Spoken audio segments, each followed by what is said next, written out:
Hello everyone. Today we're going to be working on advanced color options in Photoshop. As you can see on the screen here, I have a 2-page worksheet that opens up in Photoshop. It is a .psd file for you to use. We're going to go through this one-on-one, and I want you to see that you're going to get a lot of practice with how to do some really awesome color adjustments. One of the things that's really great about Photoshop is they have so many setting options and so many adjustment options for you that you don't have to do some of this by hand. I do have some directions up here for you to help guide you, but we're going to go through what it is I'm looking for you to do. And I'm going to shrink this down a little so you can see. What I've provided for you are 9 different rubber duckies. Who doesn't love a good rubber ducky? And what we're going to do is we're going to use the text on the top is going to be what you're going to be using, the adjustment panel you're going to use for that particular image. There's also an attached list of directions for you that are from Adobe that I based this assignment off of that can also help guide you through the written portion. What we're going to do is just very simply, we're going to do some adjustments on these individual layers. And this is something that's great that you can use when editing pretty much anything. What I'm going to start with is I'm just going to click on these images so that I can adjust them. And as you'll see in the directions, it says to go to Image, Adjustments, and for the first one, we're going to change the hue and the saturation. Hue and saturation allows you to legitimately change the hue, that color option, and you'll see that the colors here are adjusting as I'm moving around that hue slider bar, and you get some really neat color selections, and I've given you a very vibrant image to play with so you can get a really great idea of what you can do using this concept. I'm going to hit cancel just so you can remember that the original duck is blue, pink, orange, and green. When you go here, you are able to basically add, and I'm going to pull down and add some red on top, and you'll see that blue became more red.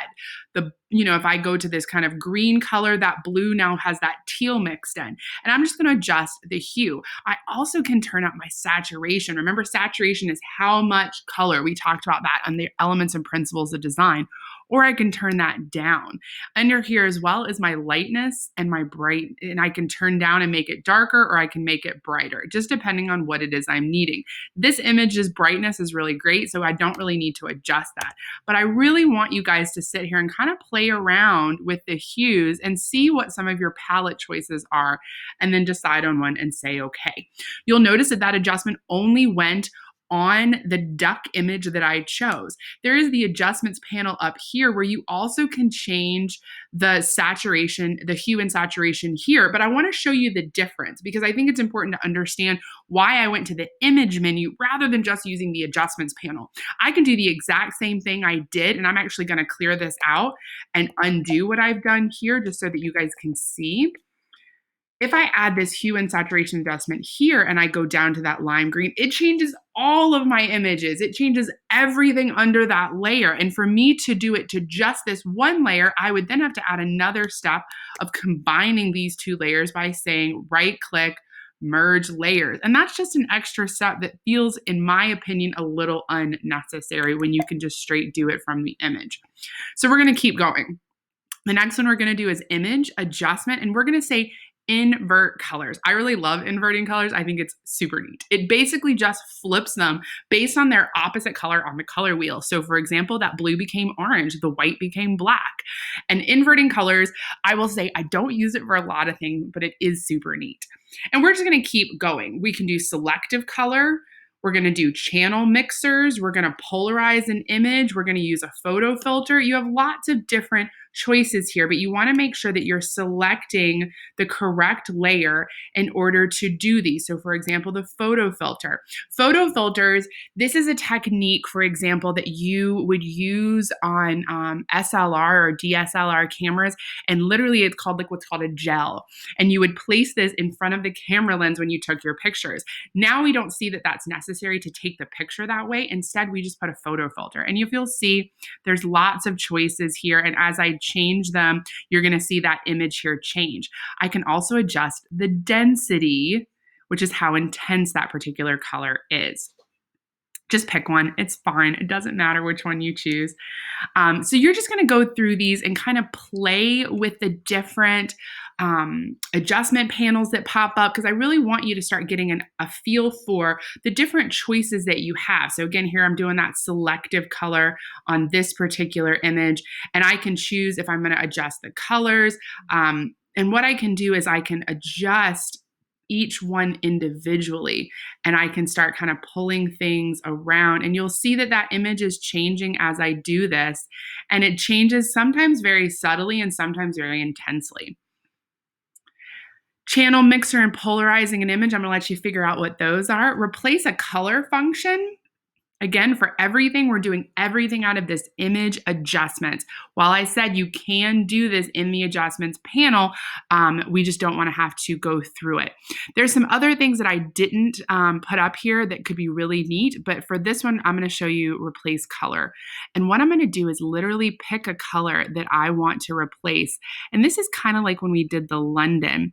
And I am going to switch to the Eyedropper Plus, and I'm just going to keep adding all of these shades of pink to what I'm doing. And then I can come down here and I can adjust the way those colors look in that one particular piece. Now, I'm not doing this very well, as you can probably see. I'm not doing a great job, but it's really useful if you're doing something where the color just doesn't quite look right and you want to make adjustments. Now, I've chosen this tiny little pink portion, but this works really well also for large image portions. So if you wanted to change everything about just one particular area, things like that, you can make a lot of adjustments that way. So that's kind of a neat one that I always like. For the color correct selection and the color correct lasso, we're just going to pick an area that we want to color correct for this rubber ducky.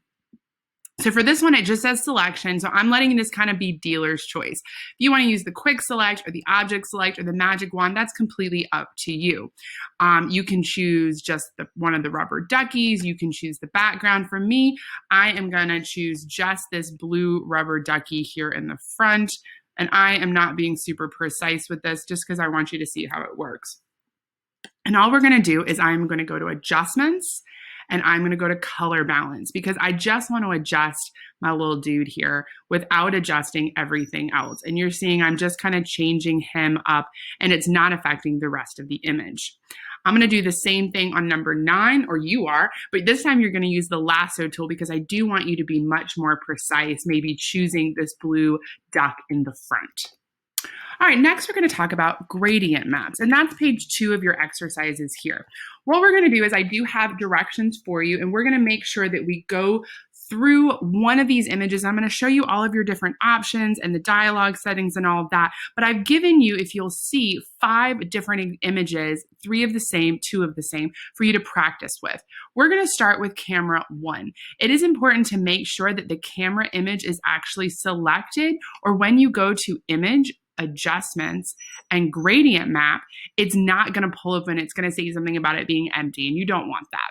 So by default, it says it's typically going to set up with this black and white option. And that's because typically your colors are set to black and white. Mine are set to green and black for some reason. So it defaulted to that one. So whatever the colors are in your color toolbar, which is going to be your foreground and your background colors, that's going to be the colors that pop up first for your gradient map. They have updated this since I put this image together, so you have a lot more choices. So you can choose really any of the different gradients you want, and I'm just going to choose this kind of blue-purple one because I think it's really pretty. And then if you come up here and click on that, it's going to pull open your gradient editor.